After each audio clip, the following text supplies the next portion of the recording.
దావీదు అంటున్నాడు, ప్రభువా నా శరీరాన్ని వారు తినడానికి, నా శరీర మాంసమును వారు ఏం చేయడానికి వచ్చారమ్మా? తినుటకై దుష్టుడు.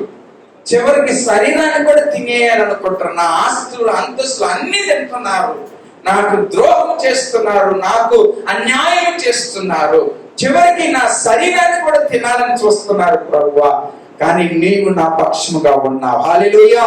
చూడండి 31వ కీర్తన 23వ వాక్యం చదువమ్మా. 31వ కీర్తన 23వ వాక్యం. యెహోవా భక్తులారా మీరందరూ ఆయనను ప్రేమించుడి, యెహోవా విశ్వాసులను కాపాడును. హల్లెలూయా. అందరూ చేతులు ఎత్తి దేవుని స్తుతిద్దాం. హల్లెలూయా. యెహోవా ఎవరిని కాపాడతాడంటమ్మా?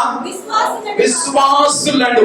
నువ్వు విశ్వసిస్తున్నట్లయితే నా యేసయ్య ఆయన నిజమైన దేవుడు, సజీవుడు, నా కొరకు ఈ భూమికి వచ్చి ఆయన నా పరిస్థితులలో నా పక్షముగా నేను ఉండవలసిన దగ్గర ఆయన తనను అప్పగించి నా కొరకై తన ప్రాణమే పెట్టిన దేవుడు.